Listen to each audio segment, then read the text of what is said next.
చదవబడిన దేవుని యొక్క వాక్యమును గురించి మనం ధ్యానించినప్పుడు మత్తయి శుభవార్త 17వ అధ్యాయము 24, 25, 26, 27 వచనాలలో దేవుని వాక్యములో ఈ విధంగా వ్రాయబడి ఉంది. వారు కపెర్నహూముకు వచ్చినప్పుడు అరశకేలు అను పన్ను వసూలు చేయువారు పేతురు యొద్దకు వచ్చి, మీ బోధకుడు అరశకేలు చెల్లింపడా అని అడగగా, చెల్లించుననెను. అతడు ఇంటిలోకి వచ్చి మాటలాడక మునిపే యేసు ఆ సంగతినెత్తి, సీమోనా, నీకేమి తోచుచున్నది? భూరాజులు సుంకమును పన్నును ఎవరి యొద్ద వసూలు చేయుదురు? కుమారుల యొద్దనా, అన్యుల యొద్దనా అని అడిగాను. అతడు అన్యుల యొద్దనే అని చెప్పగా, యేసు అలాగైతే కుమారులు స్వతంత్రులే అయినను మనము వారికి అభ్యంతరము కలగజేయకుండునట్లు నీవు సముద్రమునకు పోయి గాలము వేసి మొదట పైకి వచ్చు చేపను పట్టుకుని దాని నోరు తెరిచిన ఎడల 1 షెకేలు దొరుకును. దానిని తీసుకొని నా కొరకును నీ కొరకును వారికిమ్మని అతనితో చెప్పెను. చదవబడిన లేఖన భాగాన్ని గురించి మనం ఆలోచించినప్పుడు యేసుక్రీస్తు ప్రభు వారికి పేతురు భక్తునికి మధ్య జరిగినటువంటి ఒక సంఘటన గురించి మనం ధ్యానించబోతున్నాం. దేవునికి స్తోత్రం, హల్లెలూయా. ఈ వర్తమానము యేసు ప్రభుని మనస్ఫూర్తిగా విశ్వసించి వెంబడించాలి, ఆయనతో కలిసి నడవాలి అని కోరుకునే ప్రతి వ్యక్తికి ఇది ఎంతో ప్రాధాన్యత కలిగినటువంటి వర్తమానం. దేవునికి స్తోత్రం, హల్లెలూయా. యేసుక్రీస్తు ప్రభువారు యోర్దాను నదిలో బాప్తిస్మిచ్చి యోహాను దగ్గరకు వెళ్ళి ఆయన బాప్తిసం పొందిన తదుపరి 40 దినాలు ఆయన ఉపవాసం ఉండి ప్రార్థన అనుభవాన్ని దాటిన తరువాత సాతాను చేత శోధింపబడి ఆ శోధనలో ఆయన విజయాన్ని పొందుకుని ఆ తదుపరి దేవదూతల చేత పరిచర్య పొందుకుని ఆయన బలపరచబడ్డ తర్వాత తన పరిచర్యను ప్రారంభించడానికి యేసుక్రీస్తు ప్రభువారు ఎన్నుకున్న స్థలము కపెర్నహూము. ఈ కపెర్నహూములో ఉన్నటువంటి గలిలయ సముద్ర తీరమున చేపలు పట్టుకునేటువంటి పేతురు, యోహాను, ఆంద్రేయ అనేటువంటి వారిని తన శిష్యులుగా చేర్చుకుని వారితో కలిసి ఇక అనేక మంది శిష్యులను ఆయన ఏర్పరుచుకుంటూ ఆ కపెర్నహూము ప్రాంతములో సంచరిస్తూ ఆ కపెర్నహూము ప్రాంతములో నివసిస్తూ అనేకమైనటువంటి కార్యాలు ఆ కపెర్నహూములో యేసుక్రీస్తు మరి జరిగిస్తున్నటువంటి దినాలు. అలాంటి కపెర్నహూములో యేసు ప్రభు నివసిస్తూ ఉండగా యేసు ప్రభు వారి జీవితం ఎదుర్కొన్నటువంటి ఒక అనుభవాన్ని గురించి మనం ధ్యానిస్తూ ఉన్నాం. చూడండి, 24 వచనం మనం గమనించగలిగితే, వారు కపెర్నహూముకు వచ్చినప్పుడు అరశకేలు అను పన్ను వసూలు చేయువారు యేసు ప్రభు ఉన్నటువంటి నివాస స్థలము దగ్గరికి వచ్చారు. అరశకేలు అనే మాటను గురించి ఆలోచించినప్పుడు ఒక్కొక్క దేశానికి ఒక్కొక్క ప్రాంతానికి ఒక్కొక్క పేరు ఉంటుంది. మన భారతదేశంలో మనం వాడేటువంటి ధనాన్ని రూపాయి అని పిలుస్తాం. మరి అమెరికా వారు ఉపయోగించేటువంటి ధనాన్ని ఏమని పిలుస్తారు? డాలర్ అని పిలుస్తారు. అలాగే అరబ్ కంట్రీస్ వారి యొక్క ధనాన్ని దేనార్ అని పిలుస్తారు. ఇలాగా ఆయా దేశాల వారు ఆయా ప్రాంతాల్లో వారు ఉపయోగించేటువంటి ధనమును గూర్చి ఆ పేర్లు పెట్టి పిలుస్తారు. ఆనాటి ప్రజలు, హీబ్రూ ప్రజలు వారు ఉపయోగించేటువంటి నాణానికి షెకెము అనే పేరుతో వారు షెకేలు అని పిలిచేవారు. దేవునికి స్తోత్రం. షెకేలు అని పేరుతో పిలిచేవారు. అయితే యేసుక్రీస్తు ప్రభువారు ఆ కపెర్నహూములో నివసిస్తున్నప్పుడు అరశకేలు అంటే షెకేలులో సగభాగం రూపాయి షెకేలు అని మనం భావిస్తే అందులో అరశకేలు అంటే మనకు అర్థమే భాష చెప్పుకోవాలంటే ₹1. ఆ ₹1, ఆ అరశకేలు పన్ను కట్టించుకునే వారు యేసు ప్రభున్న నివాస స్థలానికి వచ్చారు. అంటే పన్ను వసూలు చేయడం, ట్యాక్స్ కలెక్ట్ చేయడం అనేటువంటిది ఈనాటి దినాల నుంచి కాదు, ఆనాటి దినాల నుంచి కూడా మనిషి తన జీవితంలో అనేకమైన వాటి మీద పన్ను వసూలు చేస్తూనే పన్ను కడుతూనే ఉన్నాడు. ఈరోజు మనం ఎలాగైతే ఇంటి పన్ను కడుతున్నాం, కరెంటు పన్ను కడుతున్నాం, నీటి పన్ను కడుతున్నాం. రాబోయే రోజుల్లో నాకు అనిపిస్తుంది మనిషి గాలి పీల్చినందుకు కూడా పన్ను కట్టాల్సి వస్తుందేమో. మనిషి జీవనము ఎంత దుర్భరంగా మారుతుందంటే ఈ లోకములో మనిషికి ఏది ఉచితంగా దొరికేది లేదు, గాలి తప్ప. అది కలుషితమైపోతుంది చెట్లు నరికేయడం ద్వారా. అంటే ప్రతిదానికి మనిషి బ్రతకడానికి, నివసించడానికి దేన్నైతే ఉపయోగించుకుంటున్నాడో ప్రతి దాని మీద మనము ట్యాక్స్ కడుతున్నాం. మనకు అర్థమయ్యేలా చెప్పాలంటే, మీరు ఉదయం లేచి ఉపయోగించుకునేటువంటి పేస్ట్ కానించి, బ్రష్ కానించి, పాల ప్యాకెట్లు కానించి, ఆఖరికి రాత్రి మీరు పడుకునేటప్పుడు పెట్టుకునేటువంటి దోమల చక్రాల వరకు ప్రతి దాని మీద మన ప్రభుత్వానికి ఏం కడుతున్నాం? జిఎస్టీ కడుతున్నాం, ట్యాక్స్ కడుతున్నాం. మన తెలుసో తెలియకో ప్రతి దాని విషయంలో ప్రభుత్వానికి మనం ఉపయోగించుకునే ప్రతి దాని దగ్గర నుంచి ట్యాక్స్ రూపంలో కడుతున్నాం. ఆ విధంగా యేసు ప్రభు వారు కపెర్నహూములో నివసిస్తున్నారు కాబట్టి ఆయన నివసిస్తున్నటువంటి స్థలానికి పన్ను వసూలు చేసేటువంటి అధికారులు వచ్చారు. వచ్చి ఏమన్నారంటే, ఆ ఇంటి బయట నిలబడ్డాడు పేతురు గారు. అర్థం చేసుకుందాం సందర్భాన్ని. యేసుక్రీస్తు ప్రభు వారు ఆయన శిష్యులు ఇంటి లోపల ఉన్నారు, పేతురు ఇంటి బయట నిలబడ్డాడు. వెంటనే ఆ పన్ను వసూలు చేసేవారు వచ్చి పేతురుని ప్రశ్న అడుగుతున్నారు. ఏమని అడుగుతున్నారంటే, అయ్యా, మేము పన్ను వసూలు చేసేటువంటి అధికారులము, అయితే మీ బోధకుడు అరశకేలు పన్ను కట్టడా? ఆయన గురించి మాట్లాడాక నెక్స్ట్ నీ గురించి మాట్లాడతాను. ముందు మీ బోధకుడు అరశకేలు కట్టడా అని అడిగితే పేతురు అన్నాడు, అయ్యా కడతారండి, లోపల ఉన్నారండి. ఆయనకు ఒక మాట చెప్పి, పేతురుకున్న ఒక అనుభవం ఏంటంటే, అతడు తన జీవితంలో ఏ పని చేసినా ఖచ్చితంగా మొదట ఎవరిని అడిగేవాడు? యేసు ప్రభుని అడిగాడు. ప్రభా ఇలా అంట, ఇదంట అని చెప్పి ప్రతిదాన్ని యేసు ప్రభుకి చెప్పడానికి ఇష్టపడేవాడు. గనుక ఇదిగో అరశకేలు కట్టేవారు, అయ్యా మీరు పన్ను కడతారని అడుగుతున్నారయ్యా, మరి ఏం చేయమంటారు అని అడగడం కొరకు పేతురు యేసు ప్రభు వారిని ఆ విషయం చెప్పడం కొరకు ఇంటి లోపలికి వచ్చాడు. దేవునికి స్తోత్రం.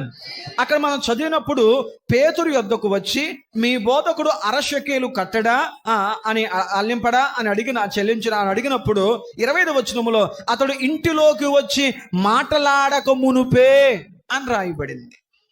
పేతురు బయట తమ ఆ అధికారులు వచ్చి మీ బోధకుడు ఇదిగో అరశకేలు కట్టడా అని అడిగారు.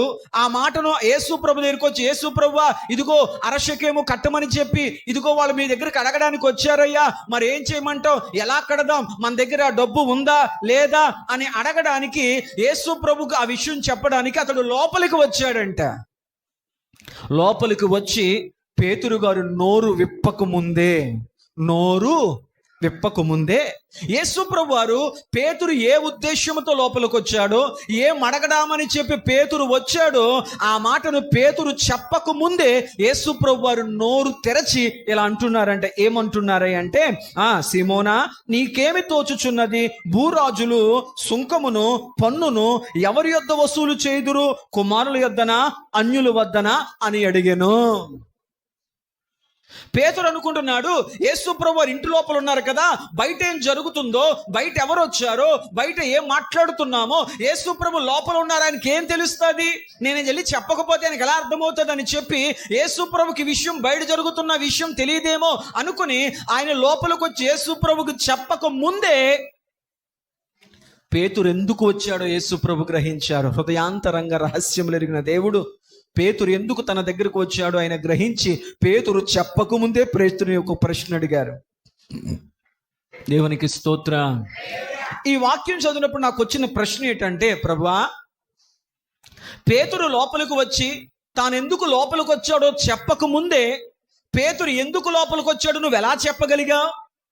వాక్యం ఉంటుంది, ఆయన హృదయాంతరంగ రహస్యములు ఎరిగినటువంటి దేవుడు. వాక్యమును ఆధారం చేసుకుంటూ ఆయన ఎలా చెప్పగలిగాడో గ్రహించే ప్రయత్నం చేద్దాం. కీర్తనల గ్రంథం త్వరగా తీయాలి. కీర్తనల గ్రంథం 139వ అధ్యాయం 4వ వచనాన్ని మనం చదవగలిగితే యేసుక్రీస్తు ప్రభువారు పేతురు లోపలికి రాగానే ఆ విషయం ఎలా గ్రహించారో మనం తెలుసుకుంటాం. యెహోవా యెహోవా యెహోవా మాట నా నాలుకకు, యెహోవా నేనేం చెబుదాం అనుకున్నానో ఆ మాట నా నాలుకకు రాకముందే అది నీకు పూర్తిగా తెలియను. దేవునికి స్తోత్రం చెప్పండి. భక్తుడు అంటున్నాడు, దేవా నేను ఒక మాట మాట్లాడదామని చెప్పి నా మనసులో అనుకొని ఆ మాట నా నోటిలోనికి, నా నాలుక మీదకి ఆ మాట రాకముందే, ఆ మాట నేను పలకక ముందే నేను ఏం మాట్లాడబోతున్నానో అన్న మాట నీకు పూర్తిగా తెలుసు ప్రభువా అన్నాడు భక్తుడు. దేవునికి స్తోత్రం. మనం ఎంత అమాయకులమంటే మనం అనుకుంటాం, నేను చేసినవి కానీ నేను అన్నవి కానీ ఎవరిన్నారో, గుసగుసలాడుతూ అన్నాను కదా, ఎవరికి వినపడకుండా అన్నాను కదా, పక్కన ఎవరు చూడకుండా అన్నాను కదా అని మనం అనుకుంటే, భక్తుడు దేవుణ్ణి ఎంత బాగా అర్థం చేసుకున్నాడంటే, అయ్యా నేను చిన్నగా అన్నానా, పెద్దగా అన్నానా, గుసగుసలాడుతూ అన్నానా, వినపడేలా అన్నానా, వినపడనట్లు అన్నానా అన్నది కాదు ముఖ్యము. అసలు ఆ మాట నా నాలుక మీదకి రాకముందే నేను ఏం మాట్లాడుతున్నానో కూడా నీకు తెలుసు. హల్లెలూయా. తర్వాత నేను ఏం మాట్లాడబోతున్నానో అనే మాట నా నోటికి రాకముందే, ఆ పదము నా నాలుక మీద ఆడకముందే నేనేం పదకబోతున్నానో నీకు తెలుసు ప్రభువా అన్నాడు భక్తుడు.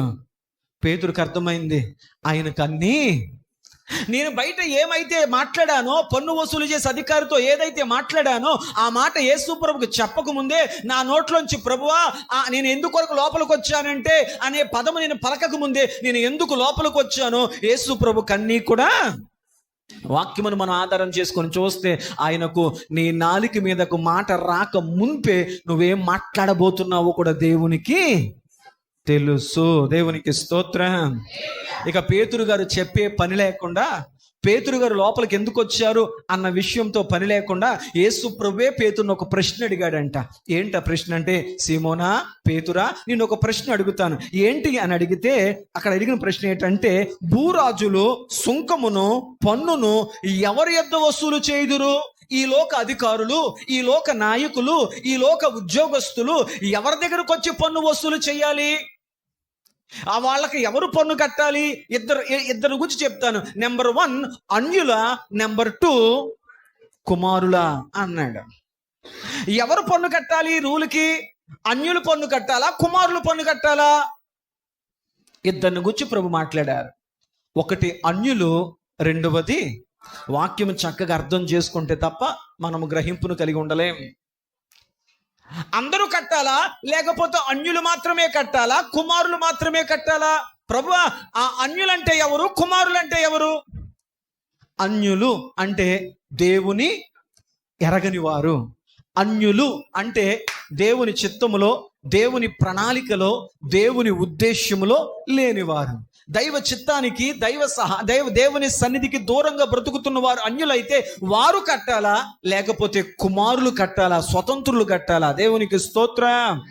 హల్లెలూయా. మీకు అర్థమయ్యే చెప్తాను. ఇప్పుడు నా దగ్గర ఒక వస్తువు ఉందనుకోండి, నా వస్తువు పక్కింటి వాడికి ఇచ్చాను అనుకోండి, వాడి దగ్గర నుంచి ఖచ్చితంగా, ఇప్పుడు మీకు ఒక వ్యాపారం ఉంది, మీ ఇంటి దగ్గర ఏదో ఒక షాప్ పెట్టుకున్నారు అనుకుందాం. ఆ షాపులో వస్తువు పక్కింటి వాడికి వస్తే వాడి దగ్గర ఏం తీసుకుంటారు మీరు? డబ్బు తీసుకుంటారు. ఎందుకు? వాడు బయట వాడు కాబట్టి.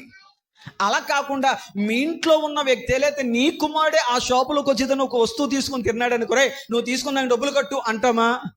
ఎందుకనం అంటే మన కుమారుడు కాబట్టి, వాడు మనవాడు కాబట్టి. దేవునికి స్తోత్రం. ఇప్పుడు బైబిల్ చెప్తున్న మాట ఏంటంటే, అన్యులు పన్ను కట్టాలా, లేకపోతే కుమారులు పన్ను కట్టాలా?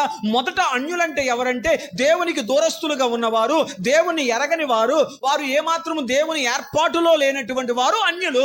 వారు కట్టాలా, కుమారులు కట్టాలా? అన్యులు అంటే నీకు అర్థమైంది. అయితే ఇప్పుడు కుమారుల కోసం మాట్లాడదాం. ఎవరు కుమారులు? ఎవరు దేవుని కుమారులు? అసలు ఎవరు దేవుని కుమారులు అవుతారు?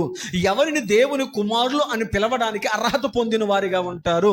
అసలు ఎవరు దేవుని కుమారులు అని అడిగితే యోహాను శుభవార్తలో ఆ మాటను కూర్చున్నటువంటి ప్రస్తావన మనం చూడగలుగుతాం. చూడండి, యోహాను రాసినటువంటి శుభవార్త 1వ అధ్యాయము 12వ వచనంలో ఆ మాట మనం స్పష్టంగా చూడగలుగుతాం. ఎవరు దేవుని కుమారులు అవుతారు?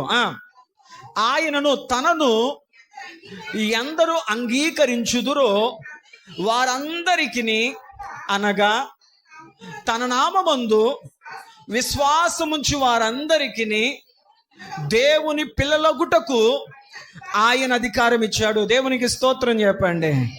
ఎవరు అన్యులంటే దేవుని యందు విశ్వాసం ఉంచలేని వారు. ఎవరు అన్యులయ్యా అంటే దేవుని చిత్తములో, దేవుని ప్రణాళికలో, దేవుని ఉద్దేశములు లేని వారు, దేవుని మీద ఆనుకొనని వారు అన్యులైతే ఎవరు దేవుని పిల్లలు అవుతారంటే వాక్యం చెప్తుంది, తన్ను ఎందరైతే అంగీకరించుదురో తన నామమందు విశ్వాసముంచు వారందరికీ ఆయన తన పిల్లలగుటకు ఆయన అధికారమును. చెప్పండి, ఎవరు అన్యులు, ఎవరు దేవుని కుమారులు? జాతిని బట్టి, కులాన్ని బట్టి, భాషను బట్టి, వర్గాన్ని బట్టి, రంగును బట్టి, దేశాన్ని బట్టి దేవుడు చెప్పడం లేదు. ఎందరైతే ఆయన నామమందు విశ్వాసం ఉంచుతురో వారందరికీ ఆయన పిల్లలవ్వడానికి, దేవుని పిల్లలవ్వడానికి, నిత్య జీవమునకు వారసులవ్వడానికి ఆయన అధికారమును అనుగ్రహించెను. యేసుక్రీస్తు ప్రభువుని ఎవరైతే తమ స్వరక్షకుడిగా అంగీకరిస్తారో, యేసుక్రీస్తు ప్రభువుని ఎవరు తన తండ్రిగా అంగీకరిస్తారో వారందరికీ అన్యస్థితి నుంచి ధన్యస్థితిలోకి దేవుడు మారుస్తాడు. వారందరూ దేవునికి కుమారులుగా, కుమార్తెలుగా పిలువబడతారు. ఆమేన్. అర్థమైందా లేదా? దీన్ని బలపరిచేలా మరొక మాట చెప్తాను చూడండి, ఎవరు దేవుని కుమారులు అవుతారో. 2 కొరింథీయులకు రాసిన పత్రిక 6వ అధ్యాయం 18వ వచనం త్వరగా చదవాలి. ఈ మాటను బలపరిచే విధంగా 2 కొరింథీయులకు రాసిన పత్రిక 6వ అధ్యాయం 18వ వచనంలో ఎవరు దేవుని కుమారులు, కుమార్తెలుగా మారతారు? అమ్మా, మనకు నిగ్రహములతో ఏమి పొందిక? మనము జీవము గల, మనకు విగ్రహములతో ఏం పని? మనకు విగ్రహములతో ఏంటి సహవాసం? వినాలి, మనకు విగ్రహములతో ఏది పొందిక, ఏంటి సహవాసం? ఒక దేవుని బిడ్డకు విగ్రహాలతో పనేంటి? మనము జీవము గల దేవుని ఆలయమై ఉన్నాము. అందుకు దేవుడు ఇలాగూ సెలవిచ్చుచున్నాడు, నేను వారిలో నివసించి సంచరింతును, నేను వారికి దేవుడినయ్యుందును. జాగ్రత్తగానండి, నేను వారికి దేవుడినయ్యుందును, వారు నాకు ప్రజలయ్యుందురు. కావున నేను వారి మధ్య నుండి బయలు వెడలి ప్రత్యేకముగా ఉండుడి, అపవిత్రమైన దానిని ముట్టకుడని. దేవునికి స్తోత్రం చెప్పండి. 18 పూర్తయిపోయిందమ్మా. 2 కొరింథీయులకు రాసిన పత్రిక 6:18 పూర్తయిపోయిందా? ఇంకా చదవండి. మరియు నేను మిమ్మలను చేర్చుకొందును. జాగ్రత్తగానండి, నేను మిమ్మలను చేర్చుకుందును. అప్పుడు నేను మిమ్మల్ని చేర్చుకోవడం ద్వారా మీకు ఏమవుతుందో తెలుసా? నేను మిమ్మల్ని చేర్చుకున్నట్టు ద్వారా నేను మీకు తండ్రినయ్యుందును, మీరు నాకు కుమారులుగా, కుమార్తెలనయ్యుందురు. దేవునికి స్తోత్రం చెప్పండి. ఇప్పుడు ఆ మొదటి మాటకు సమాధానం దొరికేసింది వాక్యంలో. ఏంటి? ఎవరు అన్యులు? అమ్మ, వాక్యం లోతుగా వినాలి, మనసు పెట్టి దేవుని మాటలు వినాలి. కాలక్షేపంగా వెళ్ళిపోతే వాక్యం మీ మనసులోకి వెళ్ళదు. ఎవరు అన్యులు, ఎవరు కుమారులు? ఎవరు అన్యులు అంటే దేవుడు ఎవరినైతే చేర్చుకోలేదో, ఎవరైతే ఆయన నామమందు విశ్వాసం ఉంచి ఆయన సన్నిధి నీడలోకి రాలేదో వారు అన్యులు. మరి ఎవరు కుమారులు అని అడిగితే, తన నామమందు విశ్వాసం ఉంచి వారందరికీ కుమారులగుటకు ఆయన అధికారం అనుగ్రహించెను. ఆయన కుమారులుగా దేవుడు మనల్ని ఎలాగ చేర్చుకున్నాడంటే, ఆయన మనలను చేర్చుకున్నాడు, మనకు ఆయన తండ్రి అయ్యాడు. ఆయన మనకు తండ్రి అయ్యాడు కాబట్టి మనమందరము కూడా ఆయన తండ్రి, అబ్బా, నాయన అని పిలవడానికి అర్హత పొందాం. అందుచేత ఆయన మనకు తండ్రి అయ్యాడు కనుక మనమందరము ఆయనకు కుమారులుగా, కుమార్తెలుగా మార్చబడ్డాం. దేవునికి స్తోత్రం. ఎవరు కుమారులంటే దేవుని యందు విశ్వాసం ఉంచువారు, ఆయన సన్నిధికి చేర్చబడిన వారు, ఆయన రక్తముతో కడగబడిన వారు, ఆయనను తండ్రిగా ఒప్పుకున్న వారందరూ కూడా ఆయనకు కుమారులుగా, కుమార్తెలుగా మార్చబడ్డారు. దేవునికి స్తోత్రం. ఇప్పుడు చెప్పండి, నువ్వు ఎలా దేవునికి కుమార్తెవయ్యో? ఆయన రక్తంతో నన్ను కన్నాడండి. నా తల్లి నన్ను ప్రసవించేటప్పుడు రక్తాన్ని కార్చింది, కానీ ఆయన నన్ను పాపము నుంచి కనడానికి, నా తల్లి ఈ లోకములోకి నన్ను తీసుకురావడానికి నన్ను కనేటప్పుడు రక్తాన్ని కార్చింది. కానీ ఆయన నన్ను పాపములో నుంచి జీవములోకి నడిపించడానికి ఆయన తన పరిశుద్ధ రక్తాన్ని నా కొరకు కార్చి నన్ను కన్నాడు కనుక ఆయన నా పరలోకపు తండ్రి. ఆయన నా తండ్రి అయ్యాడు కాబట్టి నేను ఆయనకు కుమారుడుగా, కుమార్తెగా మార్చబడ్డాను. దేవునికి స్తోత్రం. అంటే రక్షణ పొందిన ప్రతి వ్యక్తులు కూడా దేవునికి కుమారులుగా, కుమార్తెలుగా ఉంటారు అని వాక్యంలో రాయబడింది. ఓకేనా? ఓకే, ముందుకెళ్దాం. అక్కడ రాయబడిన ఆట ఏమిటయ్యా అంటే కుమారుల యొద్దన అన్యుల యొద్దన అని అడిగాను. అతడు అన్యుల యొద్దనే అని చెప్పాను. యేసు అలాగైతే కుమారులు ఎవరు? ఇప్పుడు చెప్పుకొచ్చాం కదా, కుమారులు అంటే ఎవరు? యేసు ప్రభుని అంగీకరించిన వారు. వీరందరూ కూడా దేవుని కుమారులు కుమార్తెలు గనుక అక్కడ రాయబడిన మాట ఏమిటాయి అంటే, అయితే కుమారులు స్వతంత్రులే. కుమారులు ఏంటంట? ఎలాంటి వారంట? కుమారులు స్వతంత్రమును ప్రభు. కుమారులకు, తన బిడ్డలకు ఆయన స్వేచ్ఛను, స్వతంత్రమును అనుగ్రహించాడు. అందుకే దేవుని వాక్యములో ఒక చక్కని మాట మనం చూడగలుగుతాం. ఏంటంటే, ఈ స్వతంత్రమును మీకు అనుగ్రహించి క్రీస్తు మిమ్మలను స్వతంత్రులుగా చేసి ఉన్నాడు గనుక మరలా మీరు దాస్యమనే కాడి క్రిందకు వెళ్ళొద్దు. దేవునికి స్తోత్రం చెప్పండి. అయ్యా, ప్రభు నిన్ను స్వతంత్రుడిగా చేశాడు, ప్రభు నిన్ను స్వతంత్రురాలిగా చేశాడు. గలతీయులకు రాసిన పత్రిక 5:1 మనం చూడగలిగితే, గలతీయులకు రాసిన పత్రిక 5:1 మనం చూడగలిగితే, ఈ స్వతంత్రము అనుగ్రహించి క్రీస్తు మనను స్వతంత్రులుగా చేసి ఉన్నాడు కాబట్టి మీరు స్థిరముగా నిలిచి మరలా దాస్యం అనే కాడి క్రింద చిక్కుకోకండి. పాస్టర్ గారు, దేని నుంచి మాకు స్వతంత్రం వచ్చిందండి? పాపము నుంచి స్వతంత్రం వచ్చింది, నరకము నుంచి స్వతంత్రం వచ్చింది, సాతాను కుతంత్రాల నుంచి స్వతంత్రం వచ్చింది. మమ్మల్ని బాధ పెట్టేటువంటి ప్రతి వ్యాధి, బాధ, రోగ పీడితల నుంచి యేసు క్రీస్తు రక్తముతో కడగబడ్డం ద్వారా ప్రతి వాటి నుంచి మాకు విడుదల, స్వేచ్ఛ, స్వతంత్రం వచ్చింది. ఇక మేము ఏ లోక సంబంధమైన కాడి కింద మేము లేము, మేము స్వతంత్రులము. దేవునికి స్తోత్రం. బాధాకర స్థితి ఏంటంటే, యేసయ్య రక్తం మనను స్వతంత్రులుగా మార్చినప్పటికీ కూడా ఇంకా చాలా మంది నా రాత బాగోలేదంటే అండి, నా జాతకం బాగోలేదంటే అండి, నాకు కుజుదోషం ఉందంట, సర్పదోషం ఉందంట, కాలదోషం ఉందంట, రాత బాగోలేదంట, ఈ రాశి వారికి బాగోదంట, అదంట ఇదంట అని చెప్పి ఇంకా లోక సంబంధమైనటువంటి దాస్యపు అనుభవాల ఆలోచనలతోనే బతుకుతున్నారు. బైబిల్ అంటుంది, ఒకప్పుడు ఆ బానిసత్వము కింద, ఒకప్పుడు ఆ కాడి కింద, ఒకప్పుడు ఆ బంధకాల కింద నువ్వు ఉన్నమాట నిజమే. కానీ ప్రభు తన రక్తము చేత నిన్ను కడిగి నిన్ను స్వతంత్రుడిగా, స్వతంత్రురాలుగా మార్చాడు కనుక నువ్వు స్వతంత్రం పొందుకున్నావు. ఇక ఏవి నీ మీద ఏమాత్రం ఆధిపత్యమో, నువ్వు నిజంగా దేవుని నమ్మిన వ్యక్తివైతే లేదు, దేవుని రక్తంతో నేను కడగబడ్డాను, నా మీద ఏ తెగులు, ఏ రోగము, ఏ మరణము, ఏది కూడా నా మీద ఏది ఏలుబడిచేది. ఎందుకంటే దేవుని చిత్తములో ఏది ఉందో అదే నా జీవితంలో జరుగుతుంది. భక్తులు ఎరుగారు కనుక ఆయన నా కాపరి, నాకేది లేదు అన్నారా? ఈరోజు పేరుకు మాత్రమే యేసు ప్రభు నా దేవుడు అని చెప్తున్నావు, కానీ లోపల బోళ్ళని భయాలు పెట్టుకుంటావు, లోపల బోళ్ళని బెంగలో, దిగులు, చింత, వేదన, కోపము, ఆవేదన. దేవుడు వేటి నుంచైతే నిన్ను స్వతంత్రురాలుగా విడిపించాడో నీవు మానసికంగా నీ ఆలోచనలో ఇంకా వాటి కిందే బందీగా బతుకుతున్నావు, భయం కిందే బందీగా బతుకుతున్నావు. ప్రభు చెప్పాడు, నా రక్తంతో కడగడం ద్వారా ఇక నువ్వు దేనికి బందీవి కాదు, నువ్వు స్వేచ్ఛగా మారావు. స్వేచ్ఛ పొందుతున్నప్పటికీ ఈనాటికి అనేకులు రకరకాల ఆలోచనలతో బందీలుగా బ్రతుకుతూనే ఉన్నారు. మీకు అర్థమైతే మీరు గ్రహించండి. ఈరోజు దేవుని బిడ్డ దేనికి బందీగా బతకాల్సిన అవసరము లేదు. హల్లెలూయా. దేవుడు నీకు స్వేచ్ఛనిచ్చాడు ఆయన రక్తముతో. హల్లెలూయా. కాబట్టి కుమారులు, కుమార్తెలు చెప్పరేంటి? ఇప్పుడు నువ్వు ప్రార్థన చేయాలి. ప్రభా, కుమారులు స్వతంత్రులు అన్నావు కదా, నేను ఇంకా మానసికమైన వేదన కింద నలుగుతున్నాను, నేను ఇంకా అనారోగ్యము అనే బంధకము కింద నలుగుతున్నాను అయ్యా, ఇంకా నేను ఆర్థికపరమైన ఇబ్బందులు అనే నలుగులాటలో నేను బంధింపబడుతున్నాను, నాకు వీటి నుంచి స్వేచ్ఛనివ్వా. మేము స్వతంత్రులం అని చెప్పావు. ప్రార్థించడం రావాలి.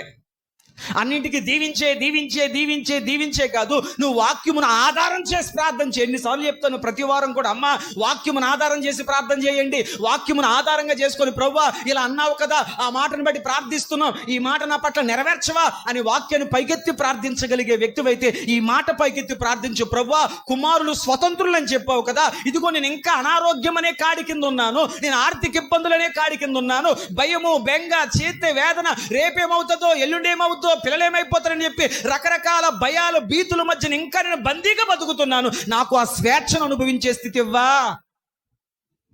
నువ్వు మనస్ఫూర్తిగా ఆ స్వేచ్ఛను కోరుకొని ప్రార్థిస్తే దేవుని సన్నిధిలో ఈ ఈ ఆ స్వేచ్ఛను పొందుకున్న అనుభవాల్లోకి ప్రభు నిన్ను నడిపించునుగాక.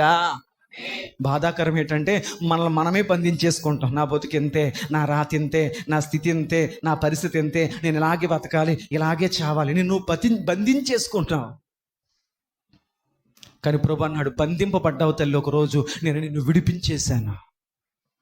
హల్లెలూయా. నువ్వు స్వతంత్రురాలివి. ప్రభు నీకు స్వతంత్రాన్ని ఇచ్చాడు. ఆ స్వతంత్రం నువ్వు అనుభవించగలిగితే నిజమైన ఆత్మ తృప్తితో ప్రతి క్షణము నువ్వు బ్రతుకుదువుగాక. ఆమేన్. దేవుని పిల్లల మొక్కల్లో భలే వెలుగు ఉంటుంది. ఎప్పుడు ఉంటుంది ఆ వెలుగు? నువ్వు బంధించేసుకుంటేనా లోపల ఫెయిర్ అండ్ లవ్లీ రాసుకుంటేనో, ఫెయిర్ ఎవల్ రాసుకుంటేనో, నో మార్క్స్ రాసుకుంటేనో, ఇక రకరకాల క్రీములు రాసుకుంటే వెలుగు రాదు.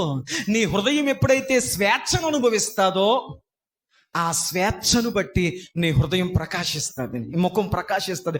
మనోదుఖము వలన ఆత్మ నలిగిపోవును, హృదయ సంతోషము వలన ముఖమునకు తేటనొచ్చును. ముఖమునకు సంతోషం ఎప్పుడు వస్తుంది అంటే, హృదయమునకు సంతోషం రావాలంటే నువ్వు బంధింపబడిన ప్రతి బంధకపు స్థితి నుంచి నువ్వు విడుదల నువ్వు క్రియేట్ చేసుకున్నావు. నా బతుకు ఎంతే, నా రాత ఎంతే, ఆయన తగ్గదు, నా అప్పులు బాగుపడవు, నా పరిస్థితి ఎంతే, నా రాత అంతే, జీవితాంతం ఇలాగే ఉంటుంది అంటే నీ తలరాతను ముందే నువ్వే ఊహించి రాసేసుకుంటున్నావు. నేను అంటాను, నా తల్లి, మనం కోరుకున్నట్లే మన జీవితం ఉంటే మన బ్రతుకులు ఎందుకు ఇలా ఉంటాయి? జీవితం అనే మాటకు ఒక అర్థం చెప్పనా? నువ్వు అనుకున్నప్పుడు ఇప్పుడు ఉండదు కాబట్టి అది జీవితం. చిన్నప్పుడు అడుగుతారు టీచరు, నువ్వేమవుతాడు రా? వాడు అంటాడు పోలీస్. వాడు పెద్దయ్యకి దొంగ అవుతాడు. నేను కలెక్టర్, కనీసం పిల్లిగాక్టర్ కూడా వాడాడు. మనిషి కోరుకున్నట్లు నా జీవితం అలా ఉండాలండి, ఇలాంటి భర్త రావాలి, అలాంటి భార్య రావాలి, ఇలాంటి భవిష్యత్తు కావాలి, అలాగా ఇలాగా మనుషుని హృదయంలో ఆలోచనలు అనేకము కలవు, కానీ చివరికి యెహోవా తీర్మానమే సఫలం.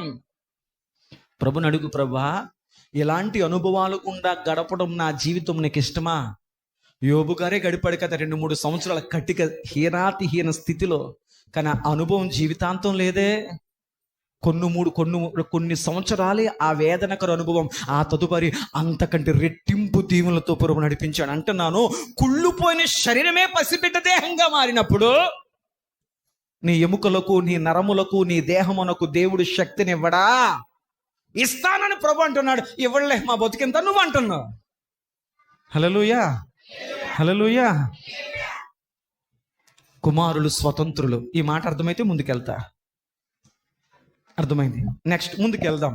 కుమారులు స్వతంత్రులే కదా అని చెప్పి, అయినను మనము ఆ లోకపు అధికారులకు అభ్యంతరము కలగ చేయకూడదు అన్నాడు యేసయ్య. ఆమేన్ చెప్పండి. నేను పరలోకం నుంచి వచ్చానయ్యా, నేను దైవ కుమారునయ్యా, నేను పన్ను కట్టాల్సిన పని లేదయ్యా, నేను ట్యాక్స్ కట్టాల్సిన పని లేదయ్యా. మన వెంట్రుకలు మనం కట్ చేయించుకోవడానికి కూడా ట్యాక్స్ కట్టాలి. వాడు రేట్లు వేస్తాడనమాట. గడ్డానికి ఎంత, జుట్టుకి ఎంత, గుండెకి ఎంత, రొంగుకి ఎంత. మేము స్వతంత్రులం అయినప్పటికీ కూడా మీకు అభ్యంతరకరముగా మేము ఉండకుండు నిమిత్తము, దేవునికి స్తోత్రం చెప్పండి. దేవుని కుమారులుగా, దేవుని కుమార్తెలుగా మారే వారికి ప్రభు చెప్తున్న మాట ఏంటో, అయ్యా నువ్వు స్వతంత్రుడివే, స్వతంత్రురాలివే, అయినప్పటికీ నీ స్వతంత్రము, నీ స్వేచ్ఛ ఎదుటివాడికి అభ్యంతరకరముగా. కొంతమంది ఇంట్లో మా టీవీ, మా సౌండ్, మా ఇష్టం అని పెడతారు సౌండ్. అది పక్కింటికి ఎలా ఉంటుంది? ఆ టీవీ పేలిపోతే బాగుండు, చెవులు పేలిపోతున్నాయి అనుకుంటాడు. నీ స్వేచ్ఛ పక్కవాడికి ఎలా ఉండకూడదు? కొన్నిసార్లు మా ఇల్లు, మా ఇష్టం అని అంటావు, కానీ ప్రభు నీకు ఇచ్చిన స్వేచ్ఛ నువ్వు అనుభవించాలి తప్ప నీ స్వేచ్ఛ పక్కవాడికి అభ్యంతరకరంగా. ఎంత బాధాకరం అంటే, మాట చెప్పడానికి బాధపడుతున్నాను. ఈనాడు దేవునికి మేము మాదిరము, మేము సమాధానకరంగా బతుకుతాం, ఎవరికి ఇబ్బందికరంగా ఉండం అని చెప్పుకునేటువంటి క్రైస్తవ మందిరాలు సైతము పైన మైకులు పెడుతుంటే ఊరంతా చెవులు మూసుకుంటున్నారు. కారణం ఏంటి? నీ భక్తి నీ పక్కవాడికి చెప్పరేంటి? అభ్యంతరకరంగా అభ్యంతరకరంగా ఉంది. ఆ సౌండ్లు ఏంటయ్యా, ఆ గోల ఏంటయ్యా, ఆదివారం వచ్చిందంటే మా ఇంట్లో మనశ్శాంతి ఉండడం లేదు, మాకు ఆ ఒక్కరోజే మాకు ఇంట్లో ఖాళీ దొరుకుతుంది, వారమంతా మేము ఏయో పనులు చేసుకుని అలసిపోయి ఉంటాము, ఆ ఒక్కరోజు విశ్రాంతి తీసుకుందామంటే మీరు సౌండ్లు పెట్టి ఇంతగా మమ్మల్ని ఇబ్బంది పెడుతుంటే, ఒక పక్కన దేవుడు, ఒక పక్కన మాకు ఇబ్బంది, మేము ఏం చేయలేకపోతున్నాం. నిజంగా ఆ ప్రార్థన టైం అయ్యేంత వరకు వారు చాలా మందిలో ఒగ్గు పెట్టుకుని ఉంటున్నారు. అభ్యంతరకరము. నీ భక్తి ఎదుటివాడికి అభ్యంతరకరముగా ఉంటే అది ఎన్నటికి ప్రభు అంగీకరించాడు. దేవునికి స్తోత్రం. ఇలా చేయకపోతే ఎలాగండి, ఇలా చేయకపోతే నేను పాస్టర్ గారిని చెప్పి, ఇలా చేయకపోతే ఇక్కడ ఒక సంఘం ఉందని చెప్పి, ఇలా చేయకపోతే మా చర్చ అందరికి ఎలా కనబడుతుంది? నిజమే, అందరికీ కనబడుతుంది, కానీ దేవుడికి కనపడదు. ఇది అభ్యంతరకరమైన సంఘం, నాకొద్దు, దీనివల్ల నాకు వచ్చేది అవమానమే తప్ప ఏమీ లేదు అని ప్రభు అనుకుంటారు. ఒక వ్యక్తి నూతనంగా మందిరంలోకి రావాలంటే ముందు ఆ వ్యక్తి ఆ మందిరాన్ని, ఆ సంఘాన్ని అంగీకరించాలి. అబ్బా ఎంత చక్కగా ఉంది ఇక్కడ. యేసుప్రభు అభ్యంతరాల గురించి ఏం చెప్పారు, ఒక మాట చెప్పి ముందుకెళ్తాను చూడండి. మత్తయి శుభవార్త 18:7. మత్తయి శుభవార్త 18:7. అభ్యంతరములు రాక, అభ్యంతరముల వలన లోకమునకు శ్రమ. అభ్యంతరములు రాక తప్పవు, గాని ఎవరి వలన అభ్యంతరము వచ్చునో ఆ మనుషునికి శ్రమ. చాలు తల్లి. అభ్యంతరముల వలన లోకానికి శ్రమ, అభ్యంతరములు రాక మానవు, కానీ ఎవరి వలన అభ్యంతరములు వచ్చునో ఆ మనుషునికి శ్రమ. ఇప్పుడు చెప్పండి, మన వల్ల ఎవరికైనా ఇబ్బంది కలిగితే, అభ్యంతరము కలిగితే, అభ్యంతరం రావడం లేదు, మన మాటల వల్ల, మన చేష్టల వల్ల, మన పద్ధతుల వల్ల, తెలుసో తెలియకో ఎవడొకడు మనం ఇబ్బంది పెడతాం. అది ఇబ్బంది కలుగుతుందని తెలిసిన వెంటనే నువ్వేం చేయాలి? దాన్ని నా నోరు, నా ఇష్టం అంటామా? తెలియక ముందు ఇబ్బంది పెట్టామేమో, అయ్యో ఇలా ఇబ్బంది పెడుతున్నారా మా వలన, సరే సరే అయితే నేను ఇంకెవరిని ఇబ్బంది పెట్టను, ఎందుకంటే అభ్యంతరం కలిగించొద్దని ప్రభు చెప్పాడు. కాబట్టి నా మాటల వల్ల, నా చేష్టల వల్ల, నా పద్ధతి వల్ల, నా నిర్ణయాల వల్ల, నా నడవడిక వల్ల ఒకవేళ ఇతరులకు ఇబ్బంది కలిగితే గనుక దేవుడు అభ్యంతరకరంగా ఉండొద్దు అన్నాడు. కాబట్టి నేను ఎవరిని ఇబ్బంది పెట్టను, అభ్యంతరకరంగా ఉండను అని నువ్వు ఆగిపోగలిగితే నువ్వు ధన్యుడువు. అలా కాకపోతే నీకు శ్రమ. నిన్ను ఒక శత్రువుగా భావిస్తాడు, నువ్వెప్పుడు నాశనం అయిపోతావు అని కోరుకుంటాడు అవతలుడు, నన్ను ఇబ్బంది పెట్టావు కాబట్టి అన్న భావనతో. అభ్యంతరములు రాక మానవు.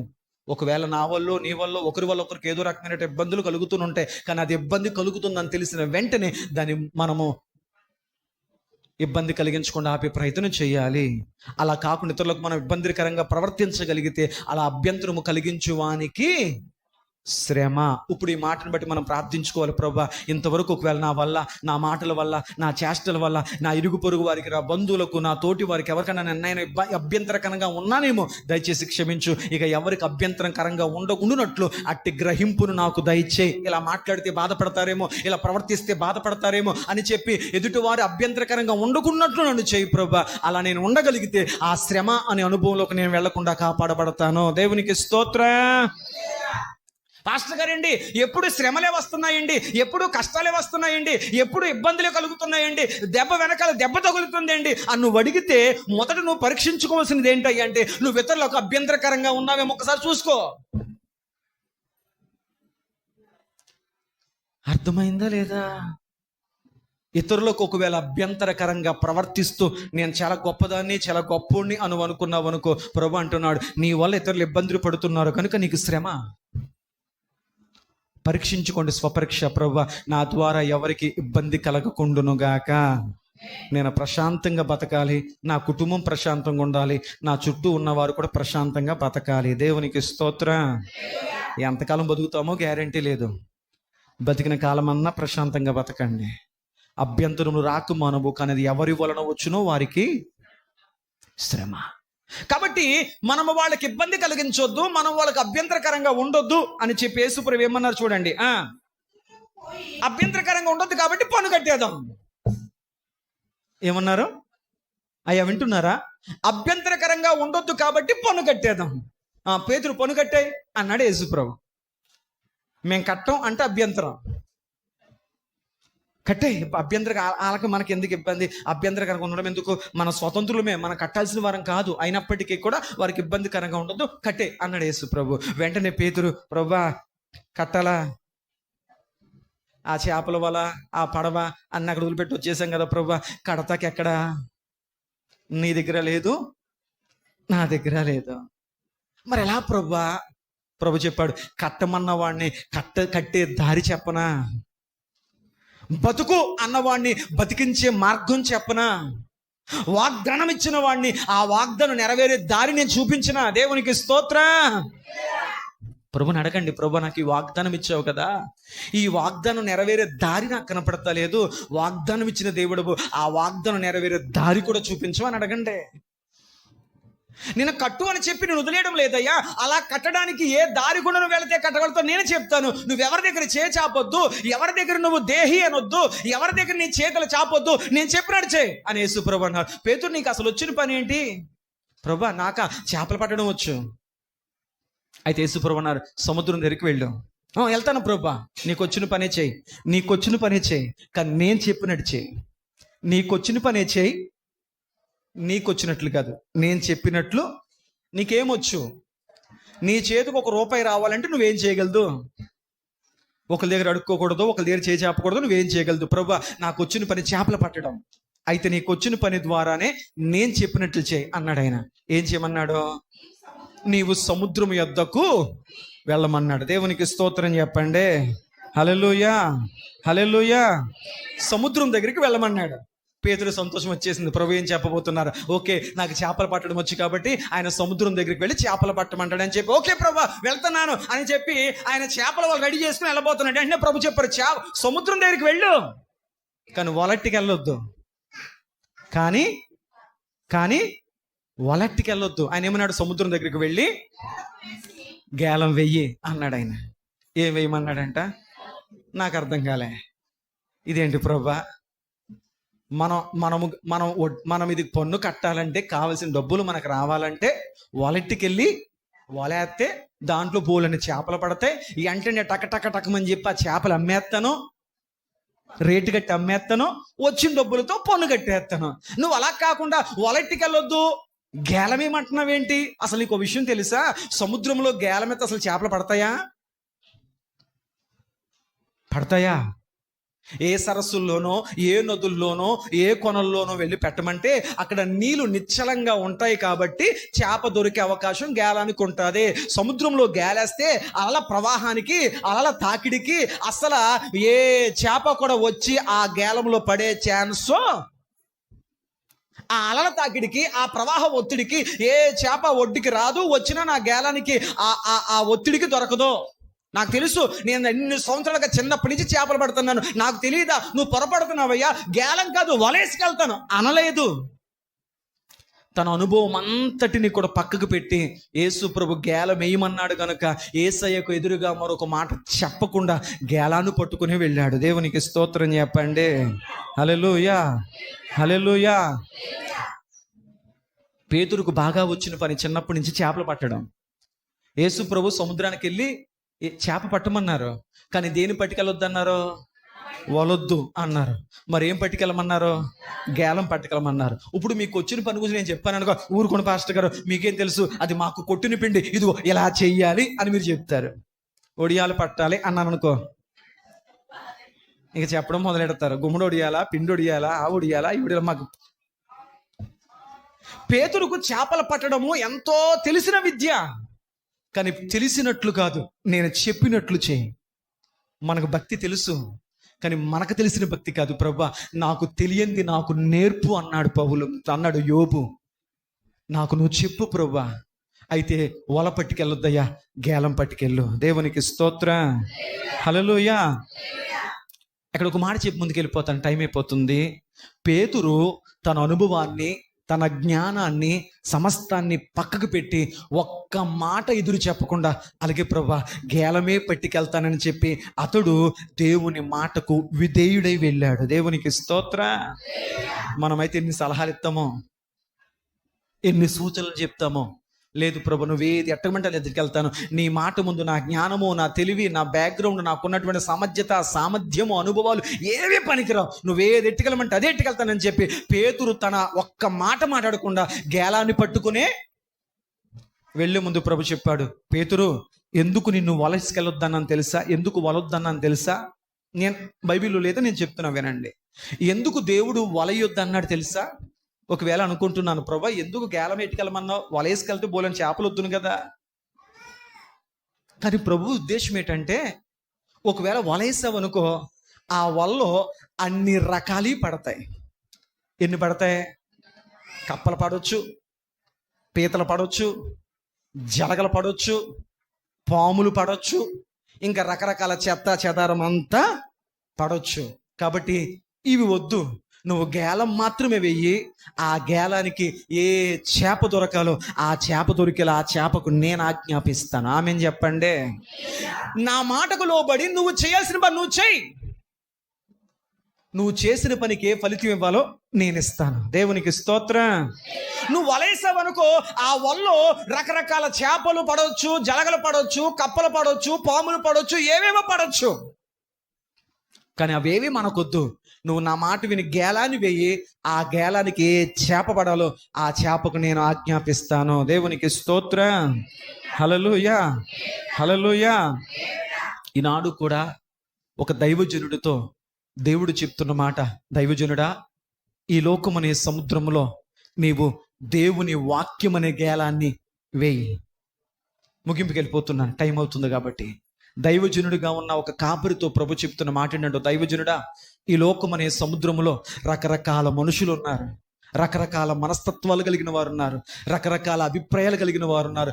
ఈ లోకమనే సముద్రములో ఒక దైవజనుడిగా ఉన్న నీవు ఏం చేయాలంటే, దేవుని వాక్యము అనే గేలాన్ని సముద్రంలోకి వేయి.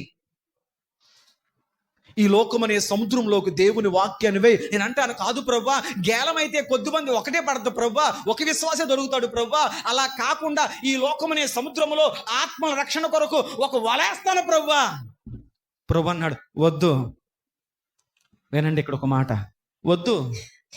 ఆత్మల రక్షణ కొరకు ఈ లోకమనే సముద్రంలో నువ్వు గేలం వేయకుండా వలేసావనుకో, రకరకాలైన వ్యక్తులు వచ్చేస్తారు సంఘంలోకి. ఎలాంటి వ్యక్తులు? ఉదాహరణలు గురించి చెప్తాను. పీతల లాంటి వాళ్ళు వచ్చేస్తారు వాళ్ళలోకి. పీత పని ఏంటి? ఒక పీత ఎక్కుతుంటే రెండో పీత కిందకే.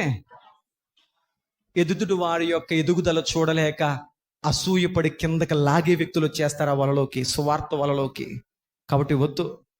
లేకపోతే కప్పవలే వారం ఈ సంఘం, వారం ఆ సంఘం, ఆ తర్వాత ఒక్కో సంఘం అని చెప్పి సంఘాలు దూకుతూ దూకుతూ దూకుతూ వెళ్ళిపోయే నిలకడలేని విశ్వాసం వచ్చేస్తారు ఆ వలలోకి. అందువల్ల వాళ్ళొద్దు. అలా కాకుండా, అయ్యా, ప్రతిదాని పాముల మింగేసి వాళ్ళు ఉంటారు, అలాంటి వాళ్ళొద్దు. జలగలా పీల్చేసే వాళ్ళు ఉంటారు, అలాంటి వారు వద్దు. నేను ఎన్నుకున్న ఆత్మ ఏదైతే ఉందో ఆ ఆత్మను నేనే వాక్యమును ప్రకటిస్తుండగా ఆ వాక్యం అనే గేలానికి తగిలేలాగా, వాక్యము చేత ఆకర్షింపబడి పట్టబడిలా నేను చేస్తాను. నువ్వు గేలం మాత్రమే వలయ్యొద్దు. దేవునికి స్తోత్రం. మీకు అర్థమైతే నెక్స్ట్ పాయింట్కి వెళ్తా. దేవుడు ఎందుకు గేలం ఏమన్నాడు? ఆయన గేలానికి చేప ఒకటే దొరుకుతుంది, వాళ్ళకే బోళ్ళని దొరికేస్తాయి. కానీ ఆ బోళ్ళన్ని దొరికే దాంట్లో చెత్త చెదారం పనికిరానివి అన్నీ వచ్చేస్తాయి సంఘంలోకి. నేను అంటున్నాను, సంఘం ఆత్మీయంగా కట్టబడాలి అంటే సంఘంలోకి చెత్త రాకుండా చూసుకోగలగాలి దైవజనుడు. ఆమేన్ చెప్పండి. హల్లెలూయా. ఈ 4 మనస్తత్వాలు ఉన్న వ్యక్తులు సంఘానికి వస్తే సంఘం పాడైపోద్ది. పీత లాంటి మనస్తత్వం, ఒకరు ఎదుగుతుంటే వాళ్ళకి కింద కట్టుకుని లాగేసే మనస్తత్వం. రెండవది పాము లాంటి మనస్తత్వం, మింగేసే మనస్తత్వం. మూడవది కప్ప లాంటి మనస్తత్వం, ఎప్పుడు ఒక చోట నిలకడగా ఉండరు. జలగ లాంటి మనస్తత్వం, ఎంత ఇచ్చినా ఇమ్ము ఇమ్ము ఇమ్ము, దేవుడు ఎంత ఇచ్చినా ఇంకా ఇంకా ఇంకా ఇంకా. ఇలాంటి వ్యక్తులు కాదు. దేవుని వాక్యం వింటున్నప్పుడు వారి హృదయాల్లో కదలిక రావాలి, వారి హృదయాల్లో పశ్చాత్తాపం కలగాలి, వారి హృదయాల్లో ఒక మార్పు కలగాలి. వాక్యం అనే గేలానికి పట్టబడిన శ్రేష్టమైన విశ్వాసి మాత్రమే తీసుకురా నా దగ్గరికి అన్నాడు దేవుడు. దేవునికి స్తోత్రం. అందుకే పెళ్ళిళ్ళకు పేరెంటాలకు నేను బాప్తీసాలు ఇవ్వను. నువ్వు రక్షణలోకి రావాల్సింది పెళ్ళిళ్ళకి పేరెంటాలకే కాదు. యేసు ప్రభుని స్వరక్షకుడిగా అంగీకరించబడిన తర్వాత వాక్యము చేత నువ్వు దర్శింపబడ తర్వాత నువ్వు రావాలి. దేవునికి స్తోత్రం. హల్లెలూయా. ఇప్పుడు గేలం అంటే అర్థమైందా? గేలం అంటే ఏంటి? త్వరగా గేలం అంటే ఏంటి? దేవుని వాక్యం వల్ల దేవుని వాక్యం అనే గేలం. వల ఎందుకు అయ్యొద్దు అన్నాడు దేవుడు? చెప్పరేంటి? మా చర్చికే 100 మంది వచ్చేస్తున్నారు, మా చర్చికే నిండిపోతుంది. నా బాబు, అలాంటి చెత్త చెదారం కాదయ్యా. వచ్చిన కొద్ది మంది అయినా శ్రేష్టమైన ప్రభు కోరుకున్న చేపలుగా ఉందురుగాక. ఇప్పుడు చెప్పండి, 100 మంది వచ్చేస్తున్నారు, 200 మంది వచ్చేస్తున్నారు, 5,000 మంది వచ్చేస్తున్నారు, 1,00,000 మంది వచ్చేస్తున్నారు అని చెప్పుకోవడం గొప్ప? వచ్చిన కొద్ది మందిలోనే శ్రేష్టమైన ఆత్మలు ప్రభులో నిలిచున్నాయి అనుకోవడం గొప్ప? ఒక రోజు నేను ఇలాగే ప్రార్థన చేసుకున్నాను నా సేవ ప్రారంభంలో. ప్రభా, ఏంటి ప్రభు ఎంత వాక్యం చెప్తున్నా కానీ ప్రభా సంఘం సరిగ్గా ఉండలేదు ఏంటి ప్రభా? 7 మంది ప్రభా, 10 మంది అయినా, 20 మంది అయినా, 30 మంది అయినా, కొన్ని చోట్ల వందలు. మన సందుకు రోజు ప్రార్థన చేసుకున్నప్పుడు అక్కడ 100 మంది ఉన్నారయ్యా. పాస్టర్ గారు పరలోకం వెళ్తున్నప్పుడు దేవుడు అడుగుతాడు, ఎంతమందిని రక్షించావు, ఎంతమంది బాప్తిస్మ ఇచ్చావు? ప్రభా 100 మందికి బాప్తిస్మ ఇచ్చేసాను. ఓకే, నీతో పాటు ఆ 100 మంది ఎంతమంది వచ్చారు? 10 మందే ప్రభా. మరి 90 మంది ఏమైపోయారు? ఇప్పుడు నువ్వు రేపు నువ్వు నిలబడతావు, అయ్యా ఎంతమంది బాప్తిస్మ ఇచ్చావు? 10 మందిని ఇచ్చాను ప్రభా. ఎంతమందిని తీసుకొచ్చేసావు? 10 మంది వచ్చేసారు ప్రభా. దేవునికి స్తోత్రం. ఏది గొప్ప? ఎంతమంది రాలేదు పక్కన పడే, వచ్చిన వ్యక్తులు ప్రభు వాక్యము చేత పట్టబడుతున్న వారా కాదా అన్న దాని మీద మాత్రమే మనసు పెట్టు. హల్లెలూయా. ఆనాటి నుంచి ఆలోచన మార్చేశాను. ఆనాటి నుంచి వాళ్ళు రావట్లేదు, వీళ్ళు రావట్లేదు, వాళ్ళు వస్తే బాగున్నా, వీళ్ళు వస్తే బాగున్నా మానేశాను. ప్రభు వచ్చిన వాడు వాక్యము చేత పట్టబడుతున్నాడా లేదా? అంతకుమించిన వేరే ఆలోచన లేదు. దేవునికి స్తోత్రం. హల్లెలూయా. పాస్టర్ గారు గేలమని చెప్పారు కదా, ఇప్పుడు ఆ చేపలు ఎవరు? మీరే. చేపలు ఎవరు? అమ్మ, లోకం అనుకున్నట్లు గేలం వేస్తాడు రా కుర్రోడు. ఇది కాదమ్మా గేలం, అది పాపానికి తీసుకెళ్లే గేలం. ఇది వాక్యం అనే గేలం. నేను ఒక ప్రశ్న అడుగుతాను, వాక్యం అనే గేలాన్ని వేసినప్పుడు చేప ఆ గేలంను పట్టినప్పుడు ఆ చేపకి అది ఏమవుతుంది? గుచ్చుకుంటది, నెప్పొత్తది. అపోస్తుల కార్య గ్రంథంలో మనం గ్రహించగలిగితే త్వర ముందుకు వెళ్దాం. అపోస్తుల కార్యాలు 2:37 నేను చెప్పే మాట నిజమోదా కాదు అక్కడ కనపడతా చూడండి. అపోస్తుల కార్యములు 2:37 త్వరగా. వారు, పేతురు భక్తుడు చెప్తున్నటువంటి ఆ దేవుని వాక్యమును వారు విని హృదయములో నొచ్చుకొనిరి. దేవునికి స్తోత్రం చెప్పండి. పెంతెకొస్తు పండగ దినమున దేవుని ఆత్మ వారిని నింపినప్పుడు పేతురు భక్తుడు నిలబడి దేవుని వాక్యం అనేటువంటి గేలాన్ని ప్రజల మధ్య చేసినప్పుడు ఆ వాక్యం అనే గేలానికి అనేకుల హృదయాలు గుచ్చుకున్నాయంట. దేవునికి స్తోత్రం. చూడండి, అక్కడ ఇన్పుట్లో నొచ్చుకొను అని దాని మీద అంకి ఉంది కదా, కింద ఏం రాయబడింది? పొడవబడి.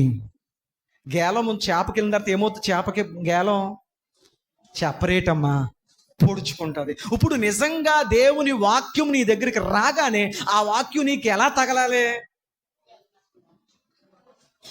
ఏమోనండి, ఆయన అసలు వాక్యం చెప్తేనే అసలు ఏమీ అనిపించదు. అయితే నిజంగా అది గేలం కాదు, వలే. నిజమైన దైవజనుడు, నిజమైన దైవ చిత్తానుసరమైన వాక్యపు వేదనతో గేలం వేస్తే నువ్వు నిజమైన ఆత్మీయ విశ్వాసివైతే ఆ దేవుని వాక్యం అనే గేలం నీ మనసులో పడగానే నీ మనసు గుచ్చుకోవాలి. ఆయన మాట్లాడితే గుచ్చుకుంటుందండి, అయితే అది నిజమైన గేలమే. ఇప్పుడు చెప్పండి, మీకు ప్రతి వారం వాక్యం గుచ్చుకుంటుంది అనుకో, అర్థం ఏంటి? నా కోసమే కావాలని చెప్పేశాడు. ఎవడో చెప్తే ఒక టావు రాసుకొచ్చేసాడు, సబ్జెక్ట్ రాగానే చదివేశాడు నా కోసం మొత్తం. లేదు తల్లి, ప్రభు అది నీకు గుచ్చుకోవాలని పంపిన వాక్యము. ఎందుకంటే ఆ గుచ్చుకొనుట ద్వారా ప్రభు లాక్కుంటున్నాడు తన వైపు. మీకు అర్థమైతే నెక్స్ట్కి వెళ్తా. ఇప్పుడు చెప్పండి, వాక్యం గుచ్చుకోవాలా గుచ్చుకోకూడదా? చెప్పరేంటి? ఇప్పుడు నువ్వు ప్రతిరోజు ప్రార్థించే, ప్రభా నీ మందిరానికి వెళ్ళబోతున్నాను, నీ వాక్యం వినబోతున్నాను, నీ దాసుడు వాక్యం అనే గేలం నా మీద వేయబోతుండగా నీ వాక్యం అనే గేలమునకు నేను ఆకర్షితురాలునై వాక్యం అనే గేలముకు నేను గుచ్చబడాలి, నీ వైపు నేను లాగబడాలి. దేవునికి స్తోత్రం. నువ్వు నన్ను లాక్కపోతే నన్ను లాక్కుపోయేవాడు ఇంకొకడు ఉన్నాడు. 2 దగ్గర ఉన్నాయంట గేలాలు, సాతాను గేలం, దేవుని గేలం. ఎంతమంది దగ్గర ఉన్నాయి గేలాలు? ఒకటి దేవుని గేలం, రెండవది సాతాను గేలం. ఎంతవరకు మీకు దేవుడి గేలం కోసం చెప్పేశాను. దేవుడి గేలం ఏంటి? వాక్యము. ఆ గేలము విన్న వ్యక్తి హృదయానికి గుచ్చుకుంటుంది.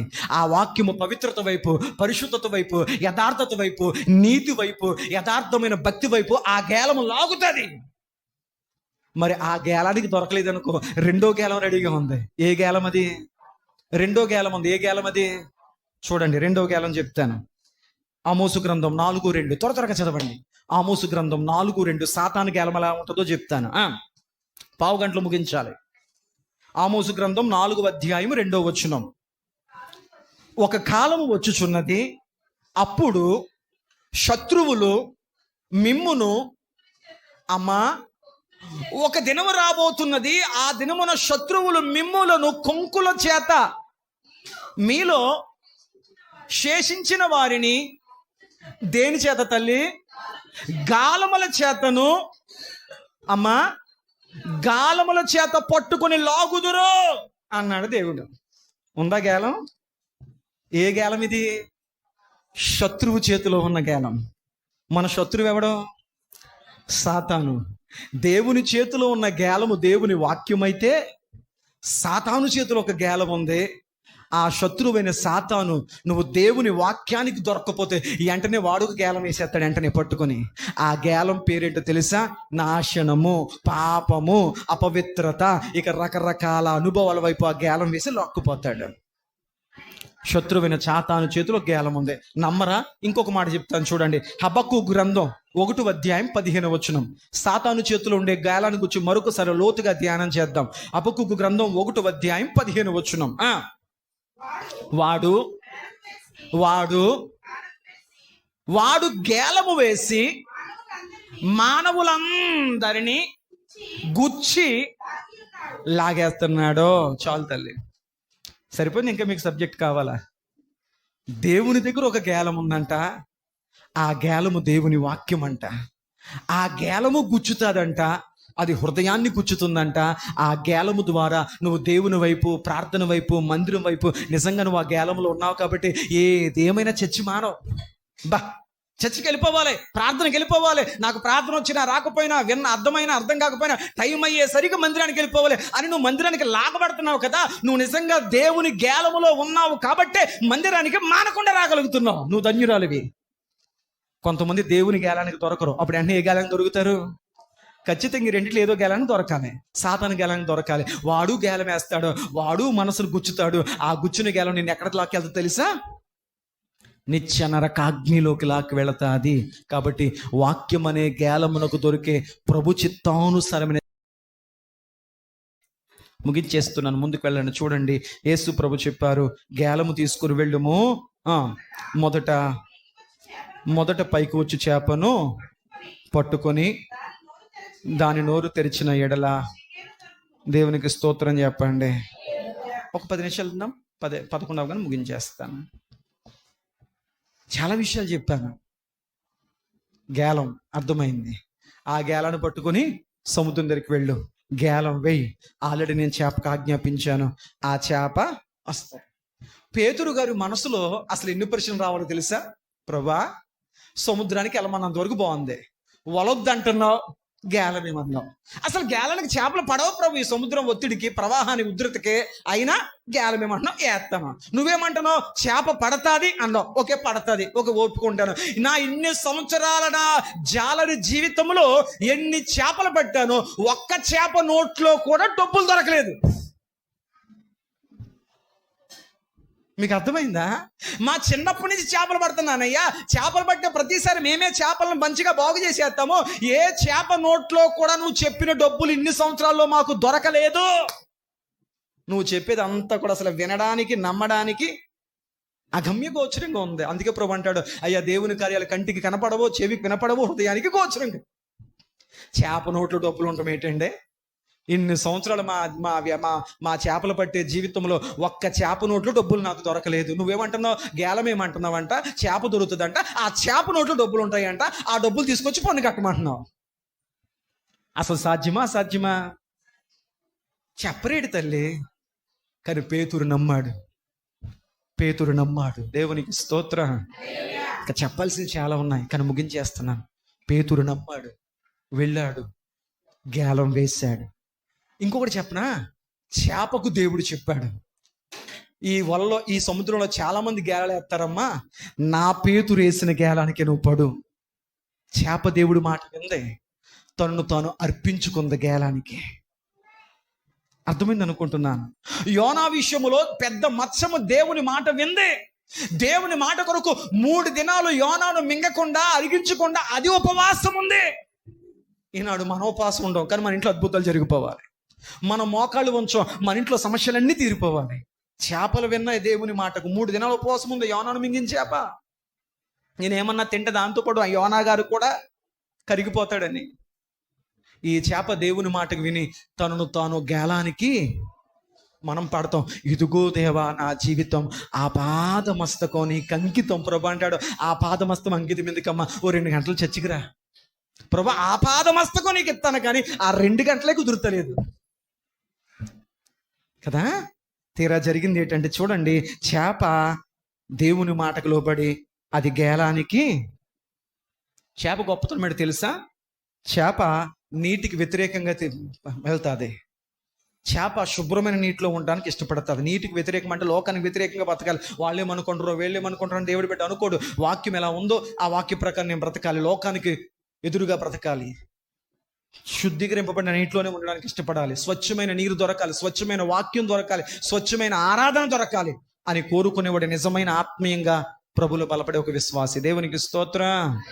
స్వచ్ఛమైన వాక్యాన్ని కోరుకోవాలి, ఖండితమైన వాక్యాన్ని కోరుకోవాలి, ఒక మంచి ఆరాధన అనుభవాన్ని పొందుకోవాలి, అలా కోరుకోవాలి. అంత మాత్రమే కాకుండా చేప ఒంటరిగా ఉండటానికి ఇష్టపడతాం. చేప బతికి ఎలా బతుకుతుంది? గుంపులుగా బ్రతుకుతుంది. ఎప్పుడు నువ్వు ఒంటరిగా ఉండకూడదు, సంఘముతో ఐక్యత కలిగి నువ్వు బ్రతికే వ్యక్తిగా ఉండాలి. దేవునికి స్తోత్రం. హల్లెలూయా. చివరి మాట, చేప నోట్లో ఏముందంట? షెకేలు ఉంది. చేప నోట్లో పేతురు గారు గేలం వేస్తాడు, చేప పడింది. చేపను బయటికి లాగాడు, లాగ్గానే దాని నోరు తెరిచాడు. దాని నోట్ లోపల షెకేలు ఉంది. ఆ షెకేలు నోట్లోంచి బయటికి తీశాడు. నోట్లో నుంచి బయటికి, కడుపులోంచి కాదు, నోట్లో నుంచి బయటికి తీశాడు. ఆ షెకేలు తీసుకెళ్ళి, ప్రభా నువ్వు చెప్పినట్లే చేప నోట్లో షెకేలు దొరికింది ప్రభా, ఇది నా జీవితంలో ఇది ఒక అద్భుతం, ఇది ఒక వింత. ప్రభు చెప్పాడు, ఇంతకంటే గొప్ప కార్యాలు చూపిస్తాను. ఆమేన్ చెప్పండి. ఇంతకంటే గొప్ప కార్యాలు నీకు చూపిస్తాను పేతురు. నీ నోట్లో పెడతాను నా వాక్కుని, నీ నోట్లో పెడతాను నా అభిషేకాన్ని. దేవునికి స్తోత్రం. దేవుడు పెట్టాడు కాబట్టి ఒక్క వర్తమానానికి 3,000 మంది రక్షింపబడిపోయారు. చేప నోరు తీశాడు, అందులోంచి డబ్బులు షెకేలు బయటకు వచ్చింది. ప్రభా ఇది ఒక అద్భుతము నాయనా. అయితే ప్రభు చెప్పాడు, నీకొక సగం నాకొక సగం పన్ను కట్టే అన్నాడు. చేప కోసం చెప్పన, ఈ చేప అనే విశ్వాసి దేవుని పరిచర్యకు ఉపయోగపడింది. ఈ చేప అనే విశ్వాసి దైవజనుడైన పేతురుకు ఉపయోగపడింది. ఒక నిజమైన విశ్వాసివైతే, ప్రభు వాక్యము చేత పట్టబడిన చేపవైతే నువ్వు 2 కొరకు ఉపయోగపడాలి. నెంబర్ 1, దేవుని సేవకు నువ్వు ఉపయోగపడాలి, దైవజనుడు పోషణకు నువ్వు ఉపయోగపడాలి.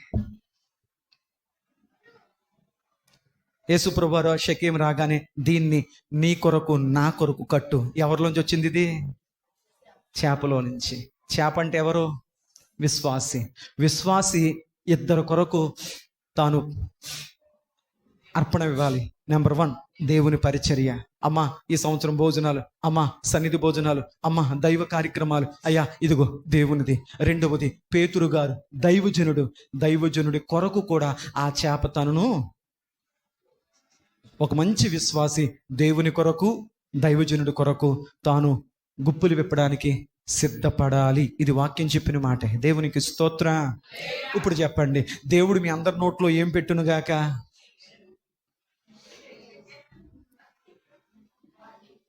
చేప నోట్లో షెకేము. మరి మీ నోట్లో ఏం పెట్టాలి? ఇందాక వాక్యం అంటే గేలమని చెప్పాను కదా, ఇప్పుడు మీ నోట్లో ఏం పెట్టాలి? తీయండి. కీర్తనలో 43వ వచనం.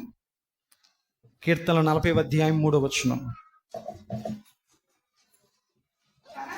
తనకు, జాగ్రత్తగా విందాం, తనకు స్తోత్ర రూపమగు క్రొత్త గీతమును మన దేవుడు నా నోట్లో ఉంచాడు. దేవునికి స్తోత్రం. ఇప్పుడు చెప్పండి, దేవుని నోట్లో దేని పెట్టాడు? స్తోత్రాన్ని పెట్టాడు. అందుకు ప్రభువా నీ కృప జీవము కంటే ఉత్తమము గనుక నా నోట్లో ఏముండాలి? చూడండి ఇక్కడ ఏముంది? నా నోట్లో స్తుతి ఉండాలి.